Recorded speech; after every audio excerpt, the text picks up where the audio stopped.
How's it going, everyone? And welcome to another episode of the Living Legends podcast, a weekly Flesh and Blood podcast where we talk about all aspects of the Flesh and Blood trading card game. My name is Kel, also known as Red Zone Rogue, and today I am joined, as always, by Bill. How's it going, everybody? From the Spike Feeders. I didn't finish. Bill from the Spike Feeders. And I am from the Spike Feeders. That should be my tagline. It's just you throw it over to me and I go, from the Spike Feeders. Oh, from the Spike Feeders. And of course, Azz from Go Again Gaming. Hello, everybody. Hope you're all having a great day.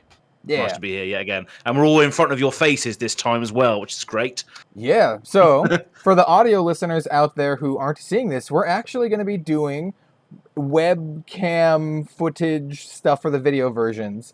We're not going to be doing too many visual gags or anything. So if you're an audio listener, you're not going to really be missing out that much. No. But we just wanted to make it, that much more of an immersive experience for the video watchers out there. You can see all of our lovely mugs as we talk about Flesh and Blood, for better or worse. Yeah, I didn't realize mug was a USA expression as well. I thought that was just English, like you ugly old mug. I thought that was more like an English thing. I think use mugs like as well over there. I think it's like an older thing, or maybe even more like an East Coast thing. Like, I always imagine it from like mobster movies from like the 70s. That kind of stuff. Yeah, it's part of like the transatlantic accent that you'd hear in like old 50s movies, where it's like, that guy's got a mean mug, see? Yeah, ugly mug. Oh, brilliant. All right, so today we're going to be talking about a couple things. We're going to, as always, have our week in Flesh and Blood. We're going to talk about the Dynasty spoiler season, because all three of us have spoilers. We're going to talk a little bit about that, talk about what days spoilers are going to go live. Going to be exciting stuff. We're going to talk about Yoji and the new Wizard card. I have a lot of stuff to say. I've already made 2 videos about Yoji, one on Red Zone Rogue and then one for Channel Fireball. I have more to say about Yoji. And we're also going to talk about Worlds and the coverage team and all of that kind of stuff. Also, for the Arsenal step, I really want to talk about Warhammer. So if you like Warhammer, I might talk about that at the end, specifically 40K.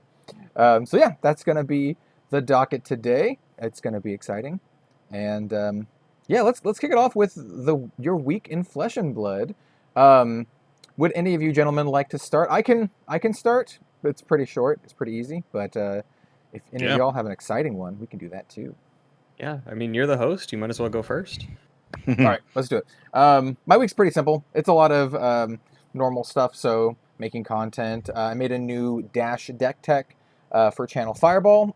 It's a commoner deck. I call it Shotgun Dash because it uses the plasma barrel shot.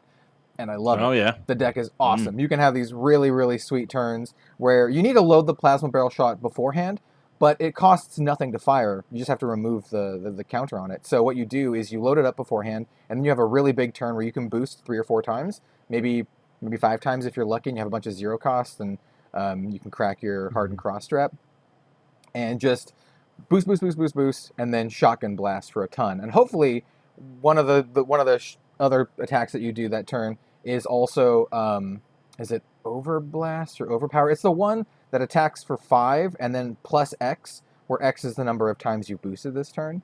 So it is Overblast, yeah. Yeah, so you can 0 to 60, zipper hit, Overblast, and then crack your Achilles Accelerator, gain an action point, and then shotgun them for like a disgusting amount of damage. And then on top of that... Is it X plus 1? Is it X plus 1? Yeah. Your shotgun's X plus 1. Nice. So that deck is really fun. I like it a lot. I'm going to be playing it more. That is mostly what I've been doing.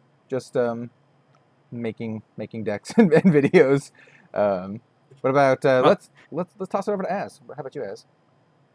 So not much with regards to my own content. I'm doing the next Azalea Cult episode with Jim next weekend. So that'll be done next weekend. That's going to be all about the buff cards in Azalea, and going tall a nice strategy. We'll find out on the next episode. But I did feature in a funny thing with Flake and Tommy from Fresh and Buds, and I think this is going to be multiple members of the community going to appear on this. I'm not sure whether I can really speak about it, but it's basically about the salty chat logs on Talishar. So there's going to be a little series, little bits here and there of different community members going on and saying and reenacting these funny chat logs. So yeah, I'm sure we'll see lots of different members of the community on there just reenacting these salty chat logs on Talishar.net. That's I do have to say that's one of the byproducts I've noticed of Talishar being very prominent is you're now getting a lot of that internet anonymity culture kind of stuff. The saltiness come in that you didn't get before because everything was like in person. People don't get really that salty face to face, but now I've seen a lot of these Talishar things. It's going to be I think it's going to be pretty funny actually. Yeah. It is funny, yeah. Some of the ones, well, I think I read out 2, and then Fresh and Bloods read out 1 on this particular first sort of test, and they were so funny. They were really, really funny. I can already guess because like people, I've been playing card games like my whole life. I know what people say when they lose. They're like, there's everything from like, God, you're just so lucky. If you didn't just draw the perfect hand, then I would have won like 2 turns ago. Like, or like, that's right. Or they look at the top deck of the top card of their deck, and they're like, I would have won next turn if you didn't kill me now. It's like, if this happened, it would have been a completely different outcome. If you didn't win the game, then I would have won. Yeah, exactly. That's exactly. What wow, it is. that's crazy. Yeah, makes sense.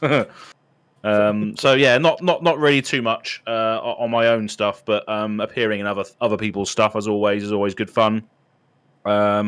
Flake's a great host as always. So and it was good to chat with Tommy again as well. I haven't spoke to him in a while properly. So yeah, everyone's busy with all these different things. So yeah, look out for that wherever that is coming out. Sorry if I should not have mentioned it by now, but hey ho. I saw them tweet. I saw them tweet about it, so I think you're okay. Yeah, so yeah, look out for that. It's a plug for you, Flake. If anything, if you're watching this, then you see. Not anyway, like you signed an NDA or anything. You're good. Yeah. No, exactly. Yeah. So that's it, really. Over to Bill. I think he's over there actually on the graphic. Other way. He's this way. Oh, was it? Yeah, there you go. Yeah. I'm somewhere. My position is nebulous. Position. Yeah, there wasn't too much in terms of actually playing, although that's not entirely true. My buddy Elliot from the Spike Feeders just recently got his Dromai Blitz deck together after a pretty long stint of not playing for a while, and I went over to his place probably about last week. And we jammed some games, him on Dromai and myself on Aggro Prism, and it just sort of like extra reinvigorated my love for Flesh and Blood, because a lot of the times that I was playing, it was either for content, like it was a gauntlet series or something like that, or it was in like a tournament capacity. And like I think it's pretty obvious by the fact that I play Aggro Prism and love it so much that like I prefer just to have a good time. I like winning doesn't super matter to me right now. Like when I first started, like sure, I liked winning, but it was like to do so I would need to play like Ira or mostly Ira, just like a deck that doesn't feel super great to win with personally, because it's just like, okay, I have this, I'm presenting 12 damage every turn, you can't get damage through, this is it, this is the whole game.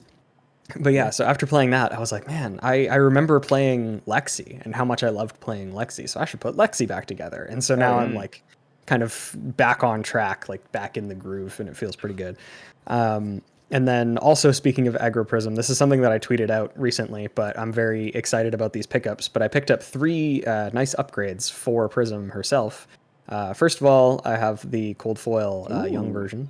Which is quite nice. I was expecting this to look a little bit better on the camera, but anyway, Cold Foil Young Prism, and then also Cold Foil Luminaris. Also very nice. Actually, I do not own one of those. That's really cool.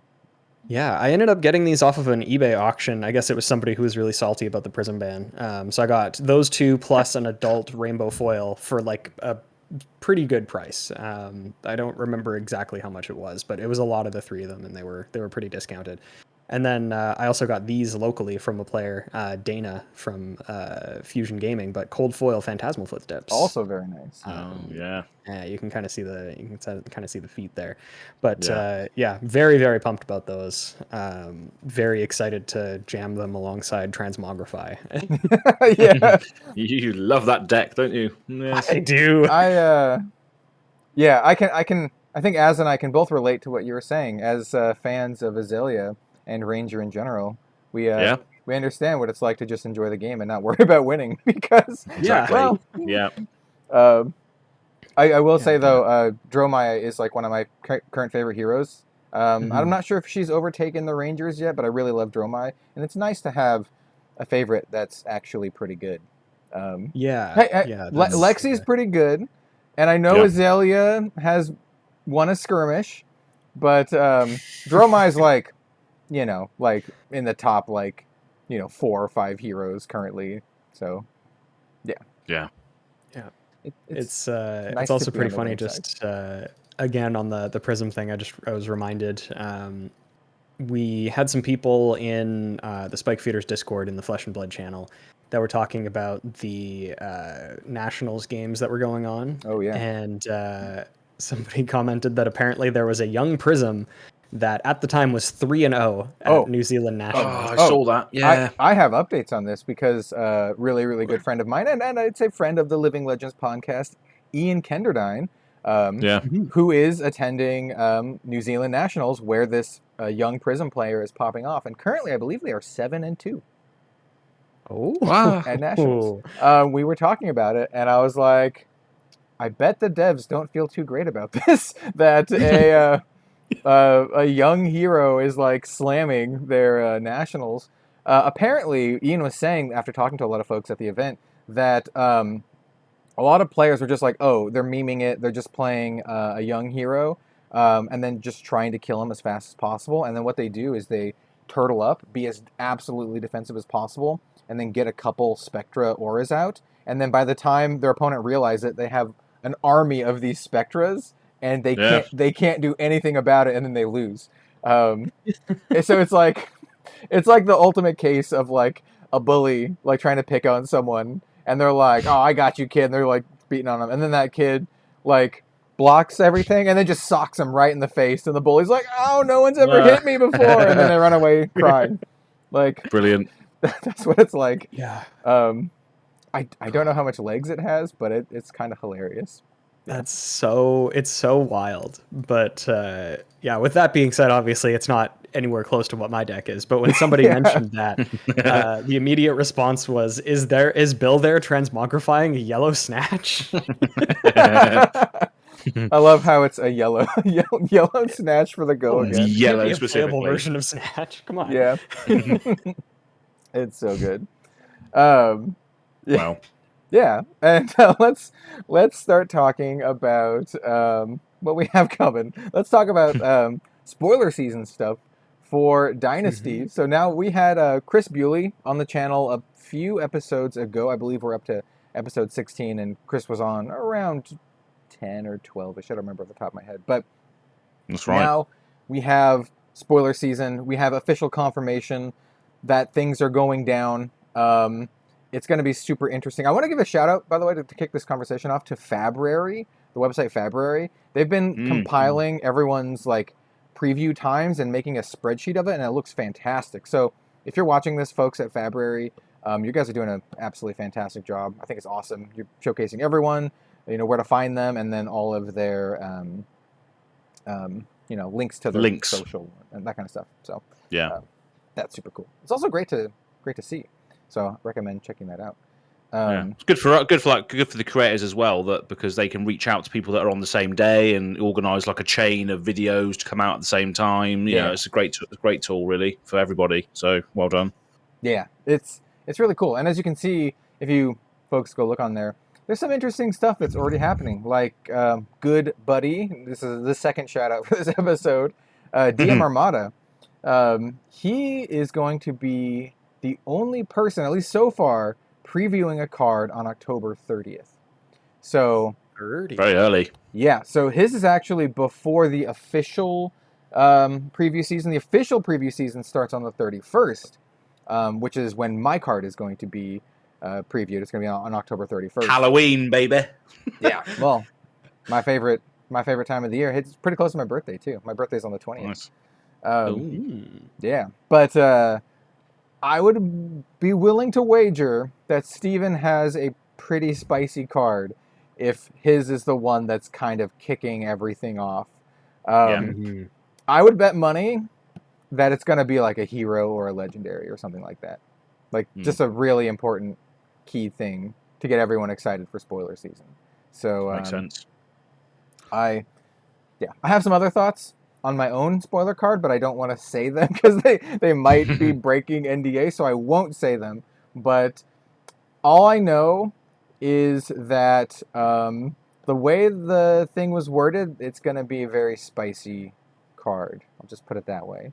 It'll be very, very exciting. I think it might be my most relevant card that I've ever gotten to preview. So, nice. Yeah, I'm looking forward to it. What about you guys? I know Azz. Let's go to Azz. Azz, we already kind of heard a little bit about how you're getting a preview card. Any updates or anything on your situation? Yeah, so there's a lot of people have had their dates confirmed and everything, haven't they? So like you both of you guys in this screen right now, if you're watching, have had your dates confirmed. So if we just go over what those are, so yours was the 31st, Kel. October 31st. Yep. Anytime during that day. Yeah. And what was yours, Bill? Your one? I believe ours was November 1st. November 1st. Yeah, I'm just gonna double check. I'm pretty sure it's the 1st though. Yeah.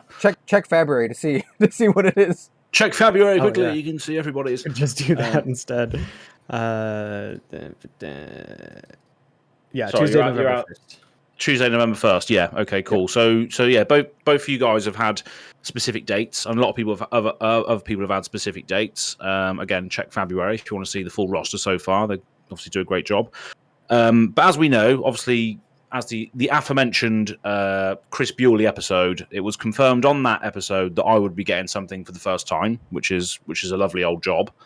But I haven't had a date yet, so I haven't had a date as to where I'm going to sit. And by now, you would have thought that the content creators should know, based on the fact that you guys have got them and other people have got them. But I still haven't had that yet. So I was out. You might have seen on Twitter over the weekend. I was out just having a merry old time in the Cotswolds in England, wearing my favourite jacket. I emailed Chris to see what was going on, whether he's missed me out or what have you. And then he responded with an email that said something along the lines of, whether I can say this or not, we'll see. But he's very pleased with my work. Apparently, the Emperor. I don't know who that is. Maybe he's referring to James or something. And he says he tells me you can rest assured that good things are coming to you in a way different to many content creators out there. So I don't know what that means. So again, I haven't been given a date yet, but he says it's coming to me in a way that other content different to other content creators out there. Okay, I haven't. Now I have more. I have immediate speculation already. So you, Mr. Azz, and the Azalea cult, you kind of specialize in one hero, right? You're all about Azalea and the lore and mechanics of the character, right? Yes. Well, there's another person who's kind of like that with another hero. Mansant is all about that with Levia. And he got sent, like a month or so ago, a massive Levia kit with like a bunch of Levia-themed things and that kind of stuff. Now, I don't want to get your hopes up, but that's... I don't know, man. Like, you can connect the dots here. I think that it could be something like that. Potentially, yeah, as well. And anything. Yeah, and I think we went over the last podcast we did. There was another email saying I'll be getting a gift of some description, which what we thought at the time was not to do with spoilers. So maybe it is now. Who knows? But yeah. So in short, I haven't been given a date as to what I'm going to be previewing yet. But that's the probably the stuff that I can say in this email is going to be different to what's going on with regards to the specific dates.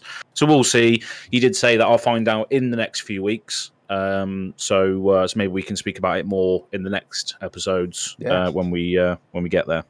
Yeah. People should definitely stay tuned, and also go subscribe to Azz's channel, because I'd be willing to bet that he's going to be posting a video about it the second he can. So as soon as I can. Yeah. Absolutely. Yeah. So if you want, if you're curious on this mystery and you want to know as soon as possible, go subscribe to Go Again Gaming.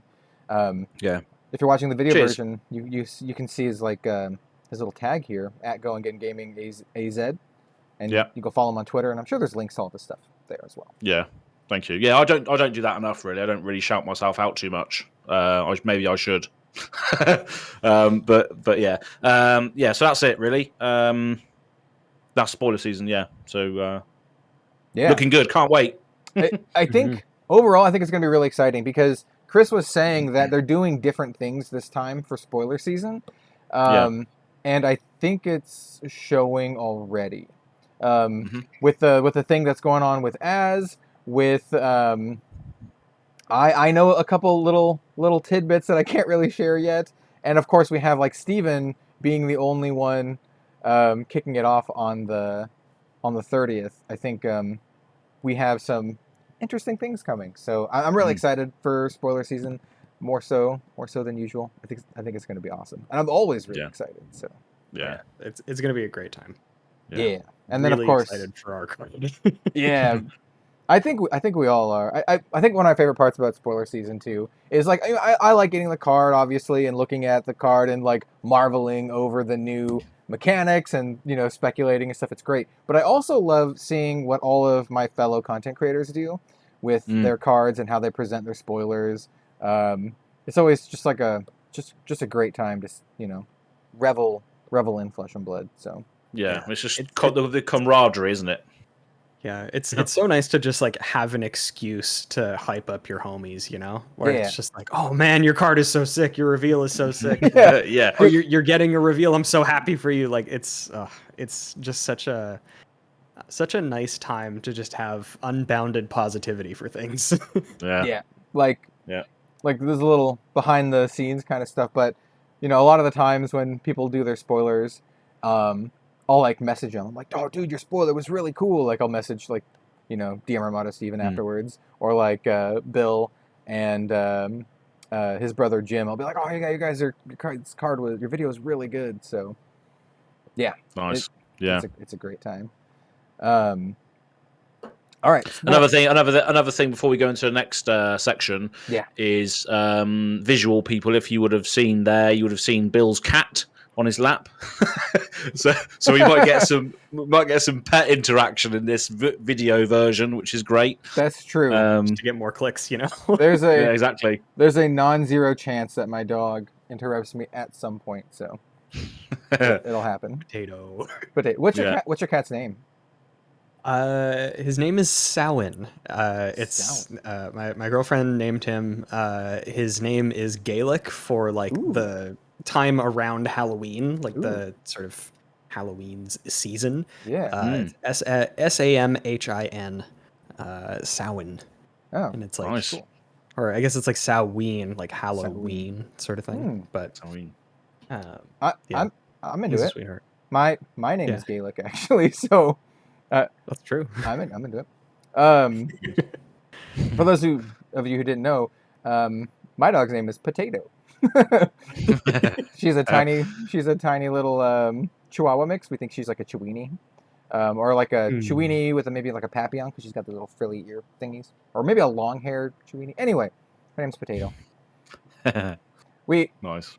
I won't go into it. Oh, I could talk too long about my dog. Okay, let's move on to more Flesh and Blood stuff. Hey, if you're listening or watching this on YouTube, comment down below if you like more animal talk, or just let us know if you have an animal. What's your pet's name? Comment down below. Seriously, people like talking about their animals, so I'm down. All right, so let's talk about more spoiler stuff with some cards that have actually been spoiled. And the way they were been spoiled is actually was kind of funny because they weren't like officially like, oh, here's the cards. It was more like a these are the armory prizes, and they didn't like blur it. Yeah, they didn't like blur out the cards, so you can just see them. You can just see what the cards did on the armories, like the I don't know the showcase for it. And so we have 2 cards to talk about. We have Yoji, Royal Protector, and Blessing of Aether.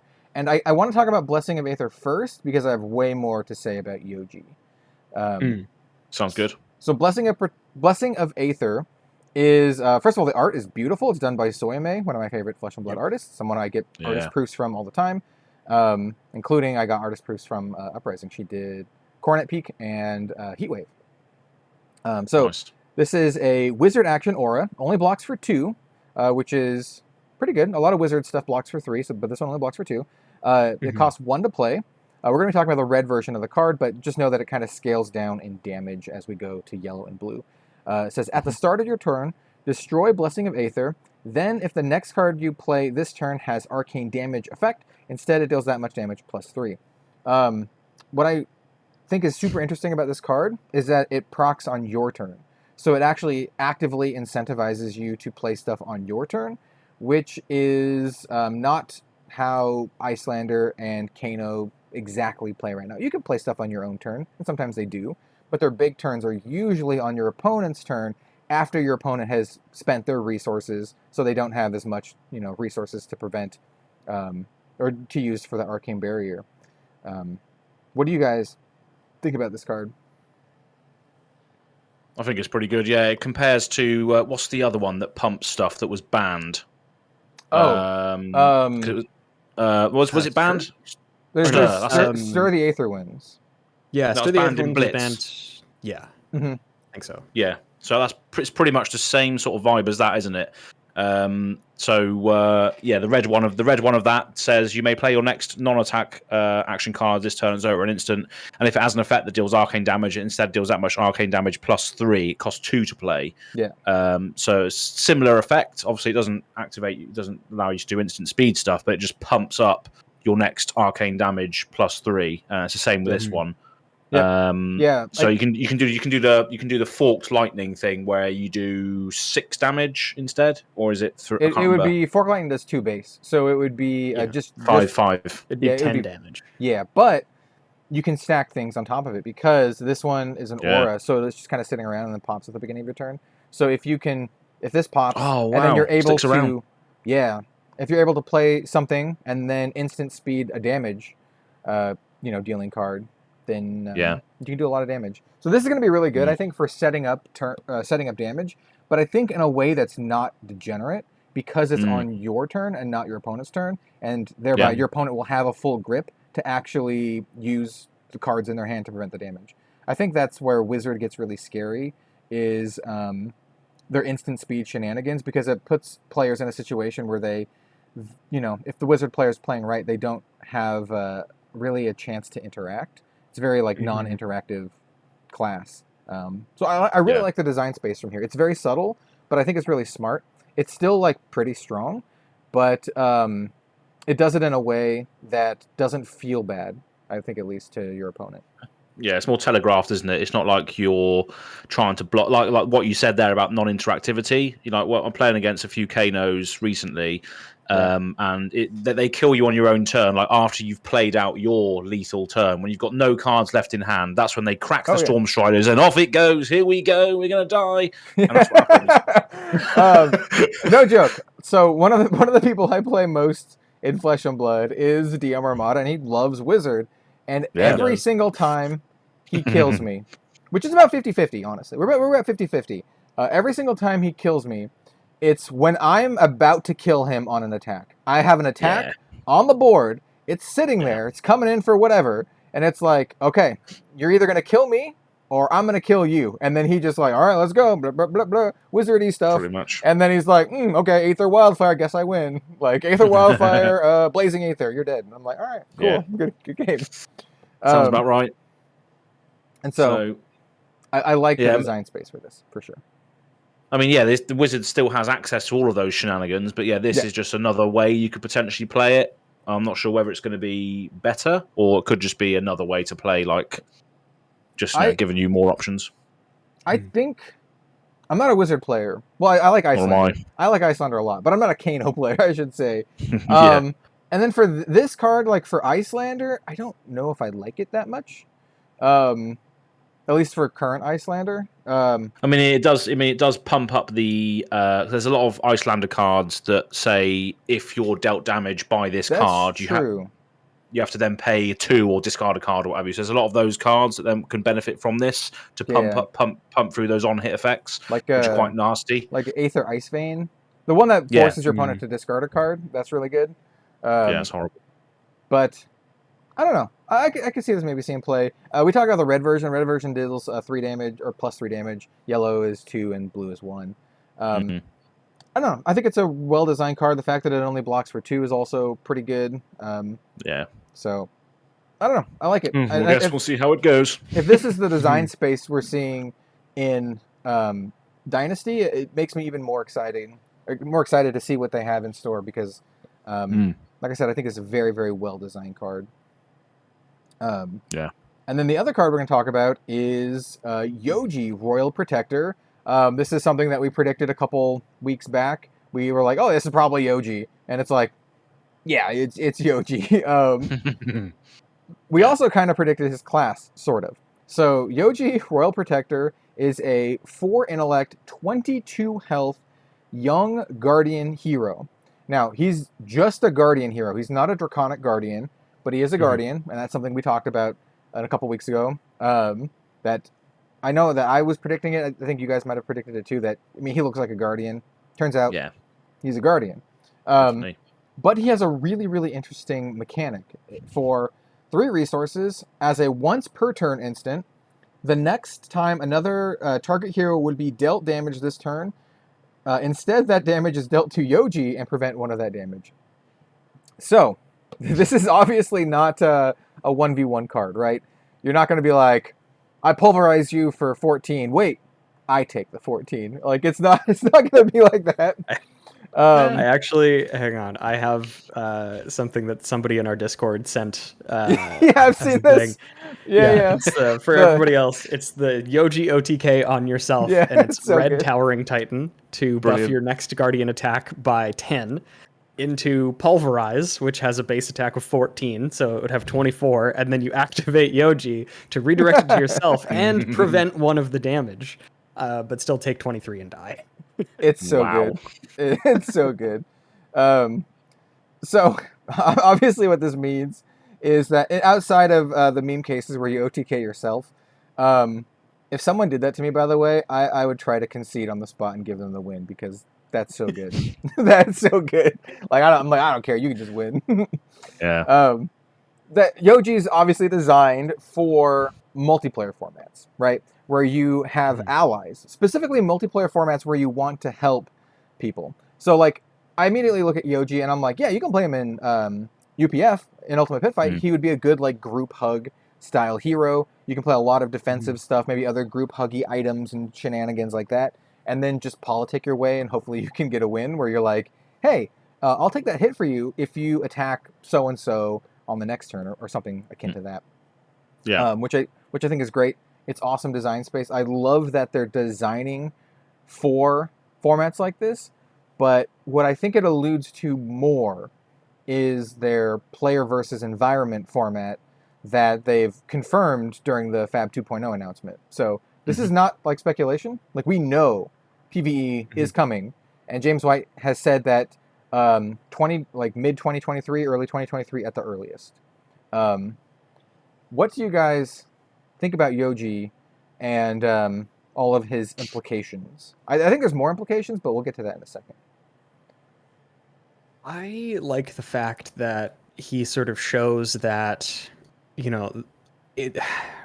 outside of them just confirming that PvE is going to be a thing, I think that releasing designs like Yoji, and honestly now looking back, like Silver Palms, like Genis, whatever, is like proof that they are putting resources and time into developing PvE. Because like you said, there's really only 2 use cases for a card like this, and it would be UPF or PvE. And I think that it's fine for both. And if like at some point in the future, when we do actually get PvE, if we're able to get a team together that includes a Yoji and a Genis, that's big. Like, Pretty good. I mean, like, Yoji's the tank, right? Like, if you're thinking about this in terms of like MMO or RPG, you know, shenanigans, like Yoji's the tank. You know, Genis is like the support. We could have another healer class, maybe a cleric come along. Like, you can have like a legit like D&D party at some point, like which is really interesting and very, very cool. It's exciting to think about. I'm also intrigued by the fact that his ability is gated behind so many things, like so many what seem to be downsides. The fact that it's once per turn, that it costs 3 resources, and that realistically, I mean, it only prevents 1 damage. That's not necessarily an actual like detriment, but for how much cost goes into that, that's a lot. So like, I don't know, maybe they're going to print something that's like a Yoji specialization aura or something, where it's like, like when damage is redirected or something, do this, like that could be interesting. I love how it's like a lot of sorry, carry on. I love how it's worded, because it specifically says the next time another hero would be dealt damage, so that other hero could still block, right? So they could still block out, like, so say someone's coming in for like 8 or whatever, and they block 5, and 3 is left over. You can still like eat that 3. So you can work with your, you know, allies to mitigate the damage, which I think is super interesting. I think you could also use cards like Oasis Respite to prevent this, I think. So like you take the damage and then you can Oasis Respite to prevent you taking the damage. So yeah. Yeah, you could. Yeah. I think you can make like a tank, like you can legit make like a tank Yoji deck, which I think would be really cool. I don't know if this works the way that I think it does, because I mean, Typanis isn't a legal card anyway, but the way Typanis reads is the first time each turn another hero becomes the target of a source that would deal lethal damage, you may discard a red card. If you do, choose new targets for that source. So if Typanis is attacked for a bunch of damage and then Yoji redirects it to himself, does that count as him becoming the target of a source that would deal lethal damage? Then could Typanis discard a red card and shoot the damage back at the attacker? I think so. Maybe? Because that sounds like a PvE strat. I don't know. Oh, dude. Yeah. It's going to be so fun to do PvE. And I just want to say this for folks out there. I know I want to do a lot of like PvE content, and I don't want to speak for Azz or Bill, but I have a feeling they might also like to do some PvE content. Yeah. So expect, yeah. Depending on how it's set up and the mechanics of it, I would love to do like a gameplay series of like PvE stuff, and to make it like really nice. And I'm really looking forward to that. That's something that I'm like, I really want to do. So.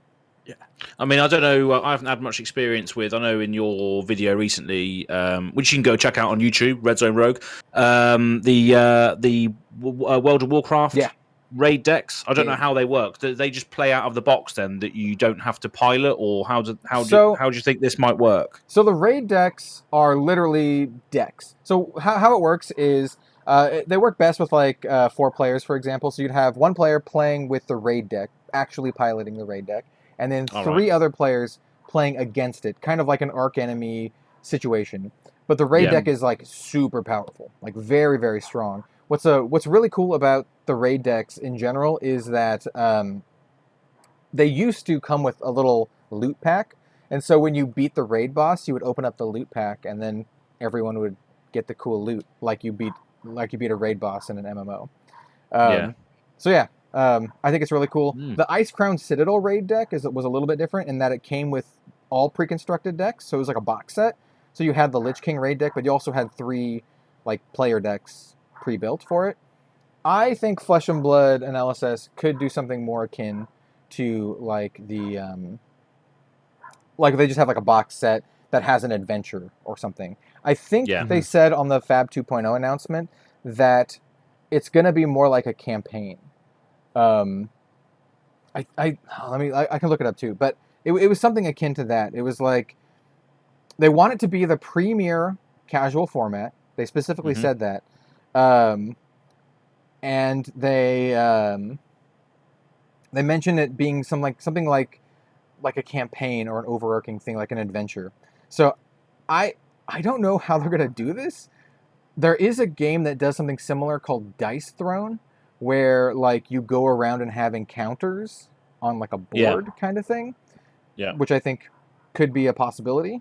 So yeah, I think that's something that could happen. I need to go to the article. Be nice though, like to try and emulate that sort of feeling in Diablo when you all team up, you all go against the boss, and then it drops a load of loot everywhere, and then you can just have that little sort of respite between the encounters where you speak with your players and mates around the table and say, "Oh, I just got this sword, and he dropped this armor. Who wants what to put in their deck?" And I think that's just going to be a sick experience for everyone involved. It'd be interesting to see how they do the thing, whether it is one person out of your group needing to be the pilot of the deck. We'll see. I have found it. Let me read off what it says exactly on here. So it says, player versus environment, PvE, will be our flagship social play product. So first of all, that makes it sound like it's going to be a specific product, right? Not like a promo or something. It's going to be a product that you can buy probably. It will see players band together in campaign settings that can be as long or as short as your party wants. It's not about winning or losing, but having an epic adventure with friends and fellow gamers where swords, shields, pizza, and beers collide. We are putting a lot into PvE, and our expectation, along with that of many eagerly awaiting fans, is very high. PvE is currently under development, and we're working hard to make it as good as possible. More information will be announced in the future. And I know James has confirmed on a podcast, I believe Instant Speed podcast with Flake, that the earliest that would be, he said at the time it was like a year from then, which was early 2022, so maybe early 2023 is like the earliest we could see that. Yeah, so, sounds about right. Yeah, so like Bill was saying, they are designing for this kind of stuff right now. Which is awesome. And I honestly think that it's a space that Flesh and Blood currently doesn't have a lot going for it. I love Ultimate Pit Fight. I know everyone here at the Living Legends podcast loves Ultimate Pit Fight, but it's not a popular format. Like, let's be real. Like, it's not really popular. I think PvE could be very, very popular because it draws in a crowd that doesn't necessarily want to play like competitive stuff. Like, I know my partner Robin would be much more likely to play Flesh and Blood if there was this PvE thing. Well, if you just look at board games, like board games in general, tabletop games, the cooperative nature will bring in a lot of people, and if they then gel with it, they can then take it to the next stage and go to armories and 1v1 someone after they've had the cooperative experience. But the market for the casual side is so untapped in this game still. I think the market for casual, this kind of stuff for card games is very untapped in general. Like, yeah, exactly. Like name like three. Like I can name Arkham Horror, and then the Lord of the Rings card game, and then after that, I don't know what's a third good cooperative like card game, like a trading card game kind of deal. Yeah, trading card game. Yeah.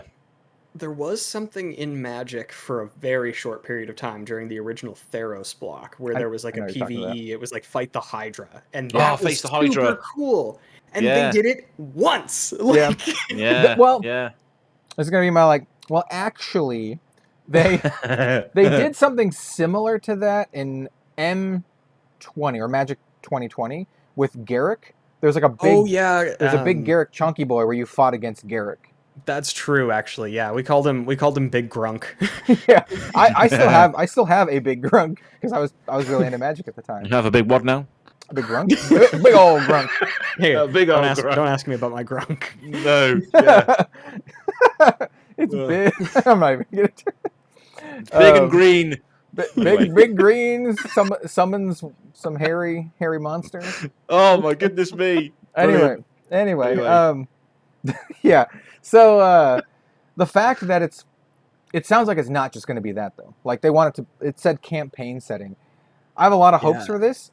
It would be so cool if you could like get better gear as you go on. Like, what if you like you pick your hero, right? But you start out with like noob gear at the start. Yeah. Like iron rod, like a set of iron rod and like a crappy bow or like a crappy sword. Mm-hmm. And then as you progress, you get like cooler stuff. And by the end of it, you have like legendary gear and equipment, and you're fighting like a big dragon or like a warlord of Volcor or something. Like that would be so cool.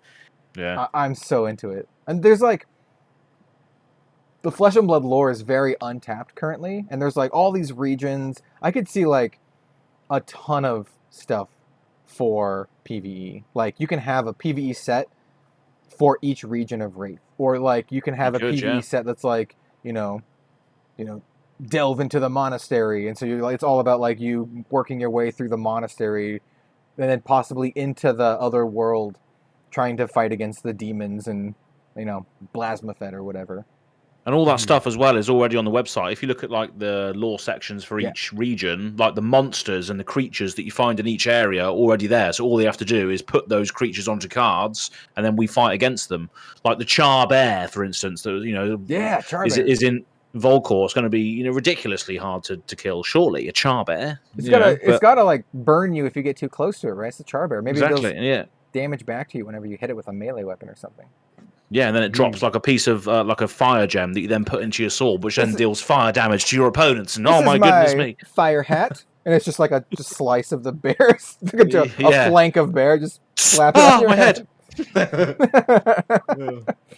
Oh dear. But yeah, I think it's fun. I think that's something that we should definitely look forward to. I can't wait for it. LSS. Fun. This is what you call shooting your shot. LSS, if you're watching this, I know Chris Bewley watches these sometimes. He's commented on a few of these, and I know some other folks from LSS watch some of my stuff, like Robbie Wen. Shout out to Robbie Wen, the creative director for Legend Story Studios. If you're watching this and you want to do like a collab with some content creators, maybe three content creators who are from other areas in the world who just so happen to really love your game and are very passionate about it. Maybe add in another guy like who likes pirates or something.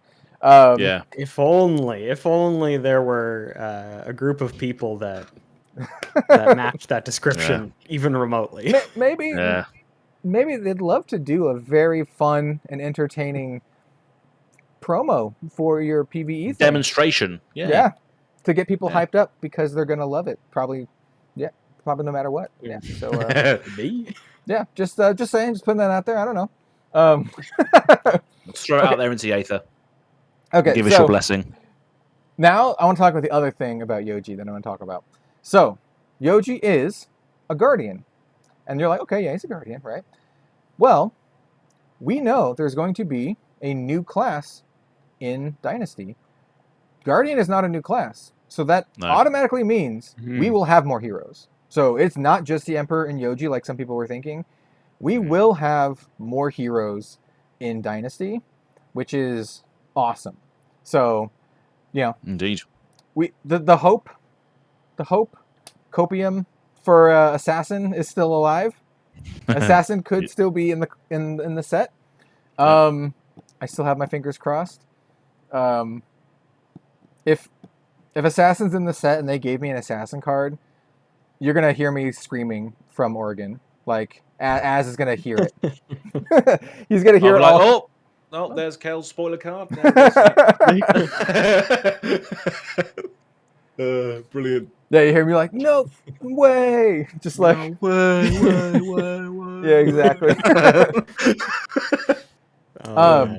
So my not just for Assassin. I mean, obviously, I really want Assassin, but I also have now hopes because I was kind of leading along the train where like, maybe Yoji's just like a, I don't know, Dragoon or something, and there's only 2 heroes.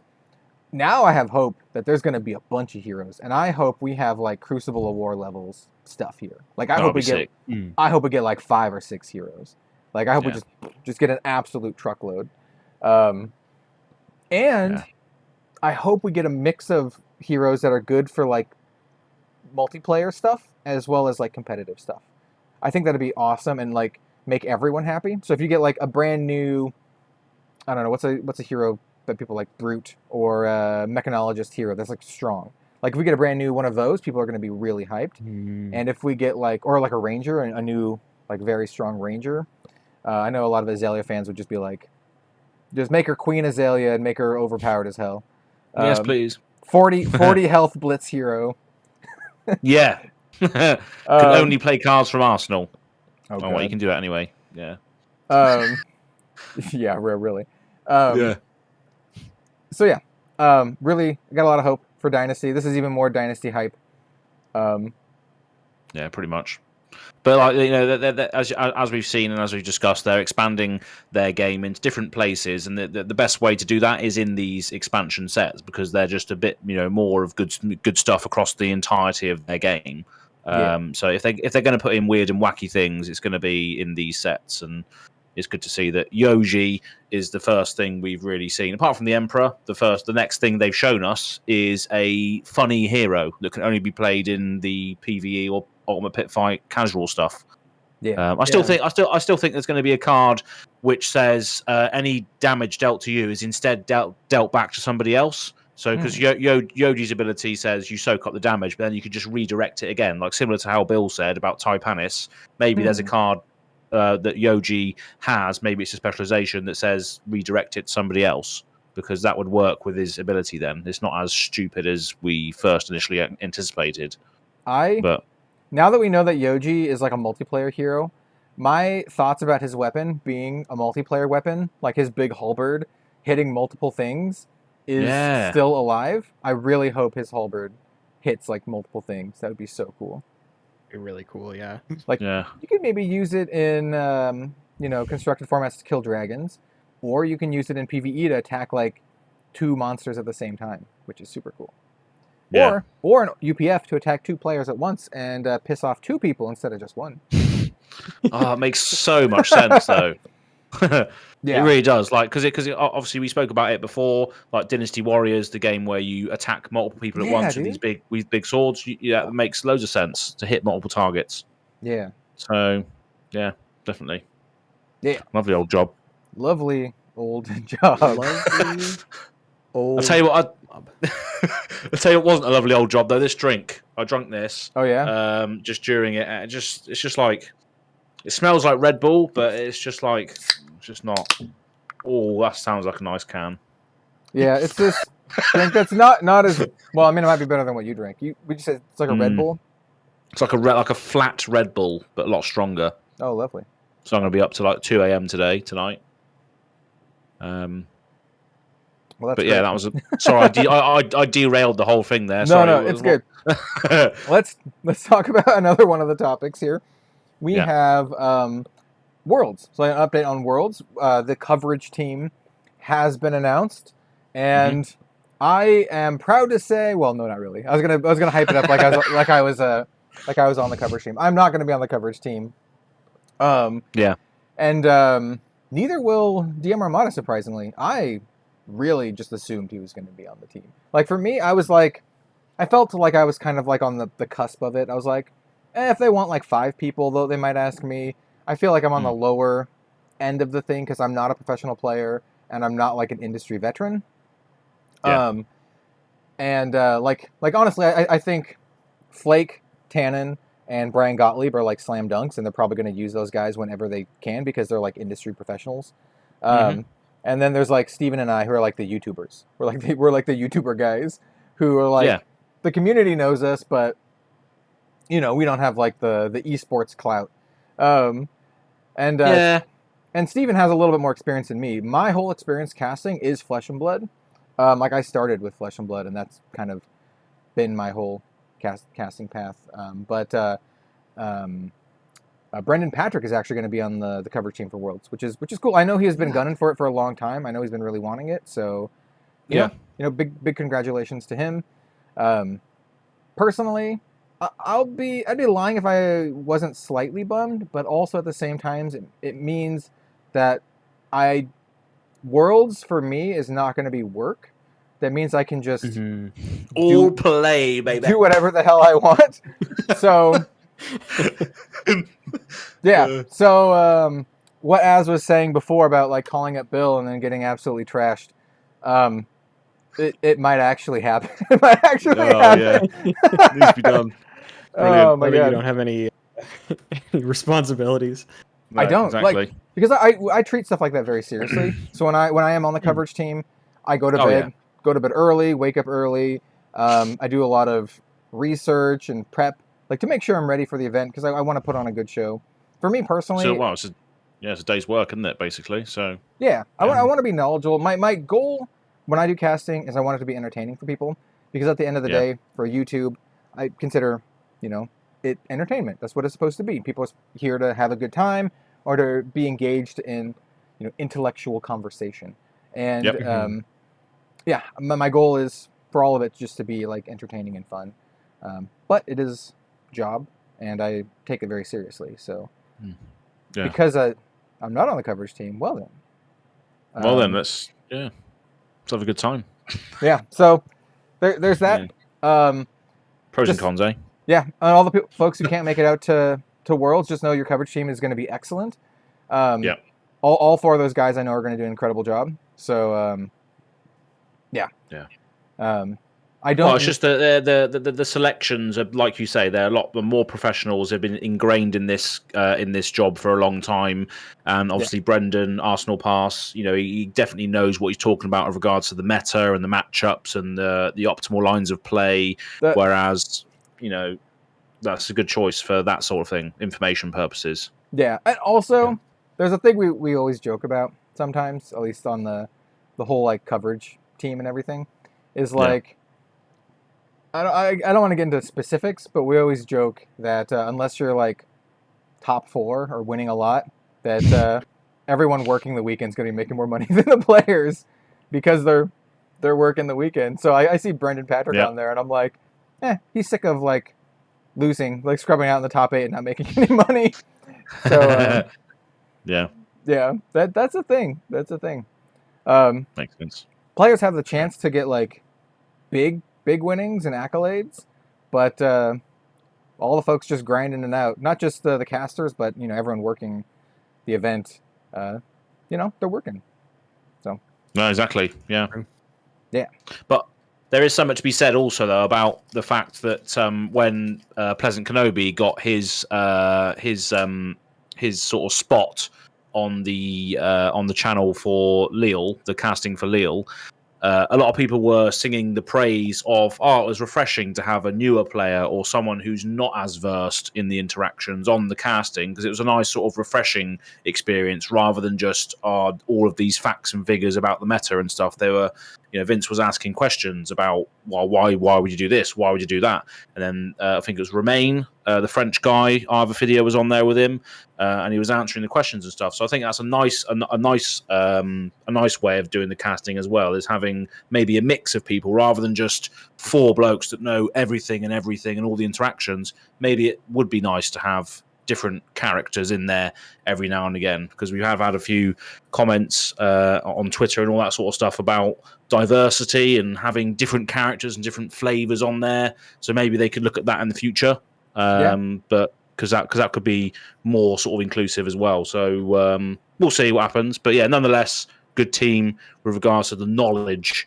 But maybe there could be other sprinklings in there in the future. Who knows?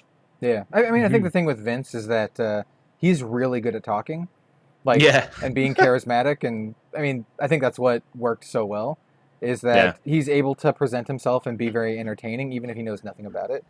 Exactly. Which is why we work in that situation. Because if you brought on someone else who isn't good at that stuff and they're not entertaining, then it could probably be really frustrating for a lot of people watching. Yeah, that's right. Yeah. Cool. Yeah. Anything else before we get to what we have in our arsenal? Do we have any community questions? I don't. I think we answered most of them pretty succinctly in the last episode, unless we have something to talk about here. I'm just checking now on my pinned messages. While Az does that, pardon me, this drink, man, is real bubbly. While Az does that, I have been looking into getting like art commissioned a little bit more. We've talked about it just a little smidge. So that's something that could potentially happen in the future. Maybe get some art commissioned. I know folks wanted they were maybe keen on merch. I still like the idea of maybe doing like a Kickstarter or GoFundMe for it, so that like we know people are in for it, and like that we can get the art commissioned and all that kind of stuff. So that's something that you might see in the future. Yeah, again, if like I think there was one comment on your last video. I know obviously it's still fairly recent. I think I can't remember who it was. Someone left a comment on there saying what they would want to have. But I can't remember what it was, but there was definitely a comment on there. So again, if you're listening to this now and this far, then just let us know if you want to see some sort of merch, what you would like to see, and then we can have a look at it. Have a look. Yeah, I mean, like a playmat would be the easiest. Like, so if we get art commissioned, then we can use the art for multiple things. Like, we can use it for the backdrop for the video version. We can use it for splash art if we want to make a Twitter account or whatever for the podcast. Like some other people make a separate thing for their podcast. So like the art commission could be used for like multiple things, and then we can also use it to do a playmat or whatever. The Kickstarter thing I think makes the most sense to me, because it gets it done, right? If people want it, it gets it done, and then it gets us. It's not as messy as like all of us trying to commission the art, split it 3 ways, and then like figuring out a way of selling it that would make it fair for everyone. Because like I have my online store, but then I'd have to like sell it and then split it and disperse it or something. Like makes sense. Kickstarter would be like so much easier. Just like get it done, and then any extra things just goes to all 3 of us into the maybe future things for the podcast. So I think that makes the most sense to me. Hey, also, if you're listening this far, is there an artist you would like us to commission from Flesh and Blood more than any others for something like this? I already have a few in mind that I've worked with. Bima is great, and he does specifically like male characters really well. There's Sylvia and Crovius, who I've worked with as well, who also do absolutely fantastic artwork. I would love to work with them again. But if there's any other artists in particular that you like from Flesh and Blood and you would like them to do the thing, let us know. There's likely a couple artists that are either too busy or don't take commissions, by the way. So, like, if you're like Steve Argyle, or if you say Steve Argyle or like Livia Prima, the chance that we get them is probably smaller than some of the other ones. Oh, yeah. Just saying. Like, very low. I think they do their contracts, like, different than a lot of the other. Like, I don't know if they do commissions, is basically what I'm saying. On the topic of art, I know you tweeted about it as well, but the Indonesia poster that you tweeted was sick. I saw that and I'm like, what the hell? Why don't we have anything this cool?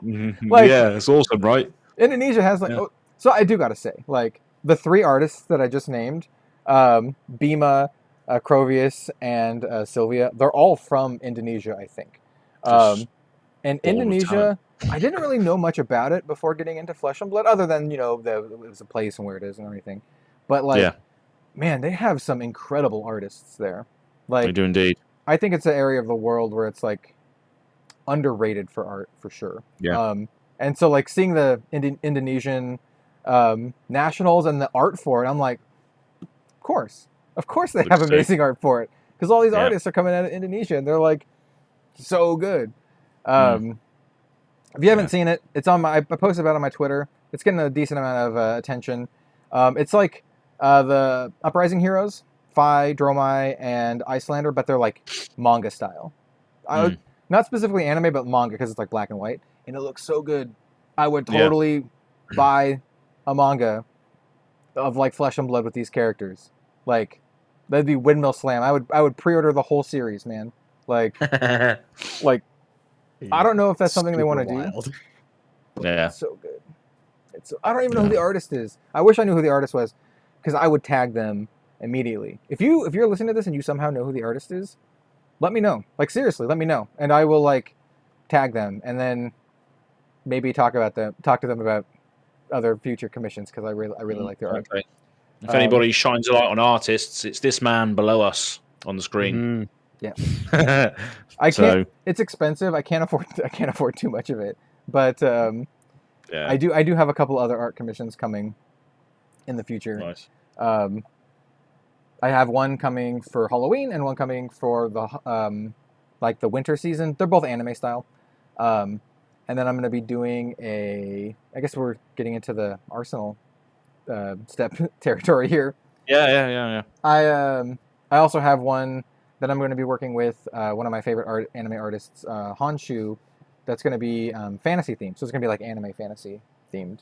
Kind of in preparation for another card game that I'm really excited for called Grand Archive, which is an anime fantasy thing. And I was like, you know what? Yeah. I like Grand Archive. I think it'd be cool to have my own little playmat for that. So there's that. Nice. And I've also been very much getting into Warhammer 40,000. It's been one hell of a rabbit hole that I've gone down this past week or so. I've always been a fan of the franchise just in general. Viewers of my channel know that I did Warhammer 40k Conquest, which is an LCG. I did a video about that a couple of years ago, like 2 years ago. And then 4 years ago, I covered the Warhammer Age of Sigmar Champions card game on my channel, which is now dead. But I have a good number of videos on the channel. I think I have some of the most watched videos for that game if you go search for it on YouTube. I did some deck techs that have like several thousand views. Did they get up to like 10k views? I don't remember, but yeah. So I like the franchise, and I've always wanted to get into tabletop wargaming and miniatures, and I did it. I pulled the trigger. I have them. I have all the stuff sitting here for the new visual people. Here's my paint set, and then here's this other thing. Oh jeez. Here's this. So wow. I'm straight into it. I'm not a casual person when it comes to things that I really like. I have like I like to play things casually, but when I get into something, I really get into something. And I saw that big boy starter set, and I'm like, I'm just gonna buy that one. And this is largely going to be replacing my anime collecting hobbies. And I've done the math. Warhammer is actually cheaper than doing the anime figures, because the anime figures, these are like minimum like $150 to like $300 are the figures. There's some cheaper ones here and there, and the cheaper ones are like 90 to 110. Those are the cheaper ones that I get.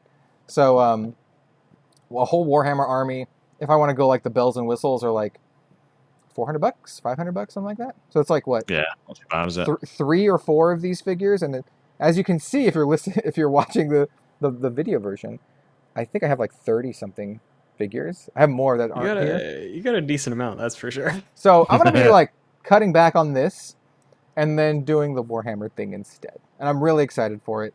I'm excited for the arts and craftsy part of it, where you just kind of like can relax, build your little minis, do the painting. I've watched tutorials, lots and lots and lots of tutorials on YouTube, and it'll be a nice break for me, because right now I'm like 24/7 card games.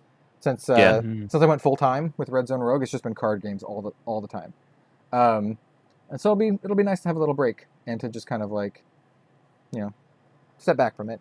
That's what I need. That's what I mean. You need like these things in your arsenal. Really, you can't just be you can't just be all card games all the time. You need to have other things as well. You can't just burn out. Otherwise, you just burn out on it, won't you? That's what I mean. So, you need to have other things that you're passionate about. So yeah, and glad that you get into it, because it is a sick world. Let's be honest. Yeah. I would love to get into it as well. It's just I'm not sure if I have the time to do it. The time is the thing, right? Because it takes time to do all this stuff. The speed painting is like 15 to a half hour per mini. Like that's fast for it. So like if you have a ton of minis, it's going to take a long time. But the reception has been fantastic. I made a video about it already. There's so many supportive people, both from new players or people who've been interested like me, and then like people who are like, I've been playing Warhammer for 15 years. Lots and lots of supportive people. You can go and subscribe. Yes, I did make a new channel because of the way YouTube works. Posting this kind of stuff on my main channel didn't make a lot of sense. So I made a second channel called Red Zone Miniatures. Probably going to be, uploading a video maybe once a week or so. But it's like my new player journey, going through everything from the start. So if you're a new player, or if you're someone who always wanted to get into it, like me, into just wargaming and miniatures in general, I think it'd be really fun because, like, I'm gonna make a video like showing off like my first painting, my first like mini that I ever paint. It could look like absolute trash. We'll see. And I'll talk about it, and talk about what was difficult or what was easy or whatever. And I think it could be really useful for new folks, and also give a lot of veterans a chance to flex their skills and be like, oh, you should do this or whatever. So I fully endorse the back seating in the comments, as long as people are like, respectful about it. So yeah, that's what I wanted to talk about for the Arsenal step. It's kind of been the big thing that I've been working on this week, starting the new channel. Picking out the armies that I want to do. Like I said, I showed off. I'm starting with a Command Edition box set, the Warhammer 40k Command Edition box set. But there's like 5 or 6 other armies that I'm looking at actually like getting into, and all that will be on Red Zone Miniatures. Stay tuned for that one. Yeah. Bill, do you have any? I actually don't know. Do you have any like experience with wargaming or miniatures or any of that stuff? I don't personally, no. There have been some players of there's like what is it called? It's the Star Wars war game. Oh yeah. Yeah. That one was also suggested to me in that video. A lot of people are like, it's really funny. It felt a lot like Magic, by the way. And that there's a ton of people who are really jazzed about it, and the company, like, they're like, oh yeah, well, I don't know about the company, but they're like, oh, it's such a great game. And then I got like 2 or 3 comments that are like, Games Workshop is the absolute worst. They're the most evil company of all time. And I'm like, it feels like Magic. Yeah, like you're gonna get like actually, if someone was like, I'm getting into Magic, you're gonna get like 2 or 3 comments that are like, Wizards of the Coast is the worst company ever. Like, yeah, and it's like, okay. Like you should play this game instead. Like, I think Infinity is one of the ones that people suggested. And then the Star Wars one was another one that you mentioned. Legion. Yeah. Legion? Yeah. Yeah. But yeah. I'm getting into it. I don't know how much I'm gonna play. Probably whenever my brother comes over. But how do your friends like the Star Wars one? The people that play it are like pretty into it, like very excited for whenever a new ship drops, or however it works in that game. Like, it has like not a huge fan base, but a very devoted fan base. And, yeah, I'm actually so. Yeah, they have like full on like streamed events sometimes at the store. At least last I checked. Oh, that's pretty cool. Yeah, like it's something that I don't have any sort of. It's not within my realm, but it seems to be doing really well. Something about war games, just like, I don't know. It like, I've never been very good at little like arts and crafts style painting. So to me, that would just be super frustrating. And then there's like the actual aspect of having your army set up in a very specific way. Like, it's the same reason I don't play Go.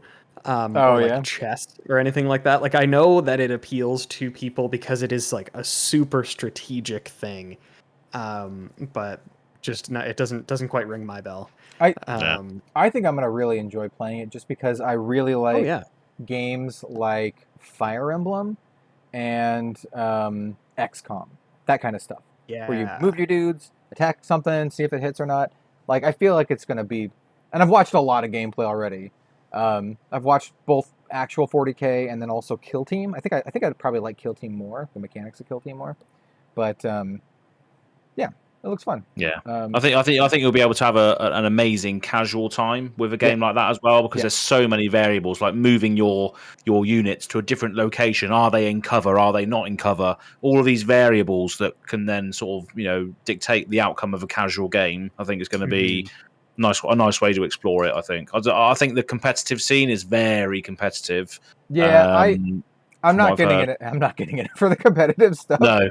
Yeah, if I'm not playing Flesh and Blood at the competitive level, like literally my favorite game, there's no way I'm getting into this brand new thing that I've literally never touched in my life and being like, Nice. I'm going to be a competitive player. Oh, what's the meta army? And then just like buy the meta army, get like a vat of paint and just dunk each dude into the vat of paint. Like just an assembly done. line. Yeah. Yeah. It's like net decking, but for miniatures. Just everything's on a production line. Exactly. Copy paste. Yeah. Yep. The old job. Yep. Exactly. And then just get like a paintbrush and then splat like colors onto it and be like, we got my tie-dye orcs. Let's go. Like yeah. Let's go. Oh dear. Brilliant. You can get I don't know if any of you have seen those videos of like people applying color patterns to like guitars and stuff, where they like have this vat and they just like dunk the body of the guitar in and like swirl hydro it. Dipping. Exactly. Yeah. Yeah, do that with your minis. Just hydro dip all your minis. Yeah. just do a sweet like Arctic camo. Yeah. Nice.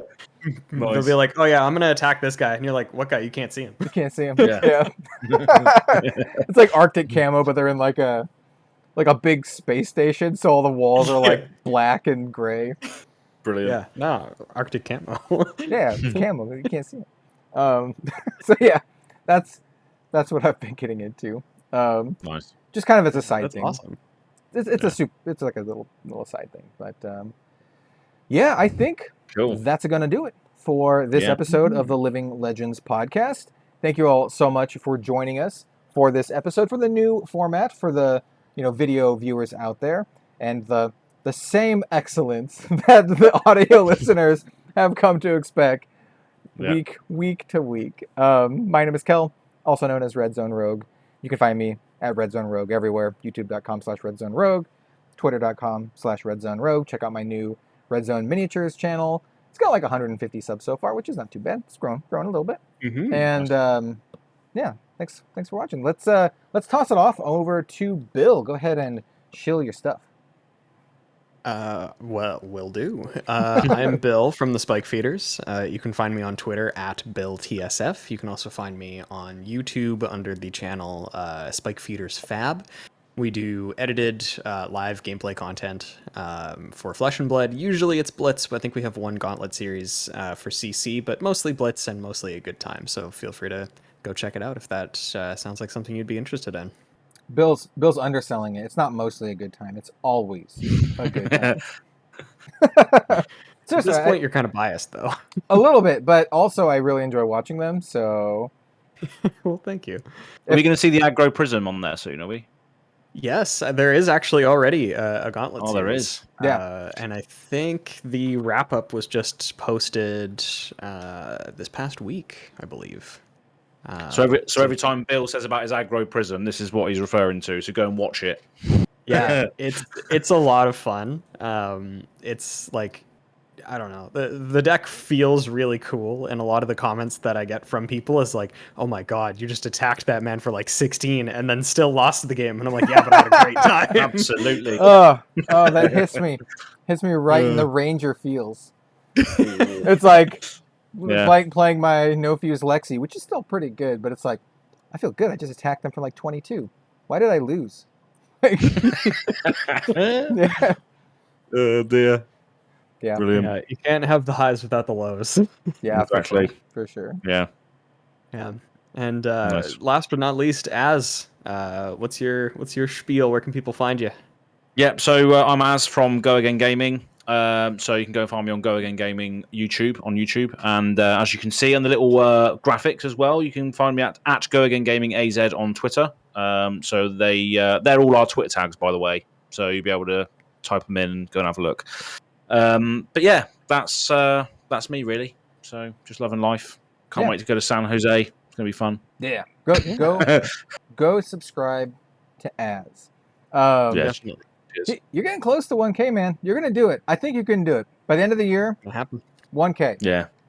1K. I'm going to do a lot. There's going to be a lot of guerrilla tactics going on in San Jose. Like everyone I meet is just going to be like, "Oh, can you please just get your phone out and go and subscribe?" sort of thing. I'm getting a Dynasty card. And I'm going to pulling out all the stops to try and make it happen. Definitely. What's going to happen is it's going to be like one of those heist movies, except Az will just be walking around while people are playing. He'll go into their pocket, sneak out their phone, subscribe to the channel, and put the phone back. Absolutely, yeah. So, yeah, you'll see this. This is a phenomenon that I'm still not used to, but at all the Flesh and Blood events that I go to, I'm pretty noticeable because I'm like a big dude with like long hair, and I always wear like a blazer. So I get stopped like a lot. Like a lot. I'll walk, and then I'll get stopped, and I'll walk a little bit, and then I'll get stopped. And so while I'm doing that, you can sneak up, pickpocket their phone, make them subscribe, and then put it back in. Or I could be like, hey, do you know my buddy Az here? Have you subscribed to his YouTube channel yet? Yeah, could you just... just wingman me the whole time. Yeah. Oh, yeah. No, I mean, as much as we're joking, you do deserve subscribers on your own merit, and don't need to resort to guerrilla tactics. But the salesman by trade. There's only so many times we can tell people to subscribe to you before. No, exactly. Yeah. But I'm very excited for spoiler season again. Like we discussed, like we discussed earlier, something different is happening for me in general. So yeah, I can't wait to see what that is, and hopefully there'll be more eyes on me for this season. Well, there's going to be eyes on everybody, but yeah, there's going to be a lot of eyes on me because I'm going to be revealing something. So yeah, hopefully that drives more people to the channel. So I'm sure people want to see what everyone's getting. So yeah. Well, you gotta hype it up, man. Once you know, you gotta post it everywhere. Hype it up, post it on the Facebook, post it on the Twitter. Be like, you gotta do it. Yeah, it's gonna be great. And if it makes you feel any better, I'll consider retweeting it. Yes, that would be great. Me too. I will also think about liking and retweeting it as well. Yeah, that would be lovely. Yes. I'm genuinely curious as to what you're getting. I literally don't know. I'm not like sandbagging it. I have no idea what's going on this spoiler season. So like Kel and I, for the viewers and the listeners at home, Kel and I have literally looked at the emails that Az has gotten, and I don't know. I know that it's going to be cool. That's the only thing, because I trust LSS so much. Oh yeah. When they're like, yeah, this is going to be cool, that it's going to be pretty cool. It's going to be rad. Yeah, it's going to be awesome. So stay tuned for that. Go subscribe to Az if you haven't, because if you're curious about all this stuff, it's going to be posted on that channel. So yeah. I should say as well, while I don't like people speaking about me for too long. I'm just not like that, like it. But anyway, so I do have a series on my channel called the Azalea Cult as well. So if you're a fan of Azalea, the least sort of competitive hero out there, but the one that's loved regardless, I do a series every fortnight, 3 weeks or so at the moment, delving into different aspects of that character, and obviously we're going to get more going forward because of the fact that it's an expansion set. We can come to expect more Ranger cards, so we're going to have a lot more to speak about for that as well. So yeah, I thought I'd say that as well. Thank you. Yeah, but before we go, I just got to say, someone mentioned something akin to that on Twitter, and I was like, just wait. LSS knows, and I bet they're going to eventually print a super overpowered Azalea at some point, and everyone's going to be like, remember when everyone thought Azalea sucked? Yeah, those were the days. And then like everyone just hates her because she's just like the bane of the meta. She's like Starvo 2.0. It's going to happen. Like I have a strong feeling it's going to happen that eventually Azalea will be like busted as hell, and everyone's like, oh yeah, didn't she used to suck? Yeah. There'll be a new Azalea printed where it's like, at the start of your turn, you can reveal a card from your hand. If it's an arrow, you can put it into your arsenal for free, cast it as though it were an instant, and all this other stuff. Also, it has Dominate going in at +2. Yeah. Well, I mean, that's kind of what Starvo did anyway, right? Yeah. At the start of your turn, reveal 3 arrows. Fire them all off at the same time. They get +2 and Dominate. Also, if they hit, you draw a card. Cool. Good game. Yeah. Pretty much. At the start of your turn, tutor for an arrow. Put it into your arsenal. Anyway. That's enough of that. We're going to leave you on OP Azalea. And thanks so much for watching, everyone, or listening. We really appreciate it. We'll see you next time. See ya.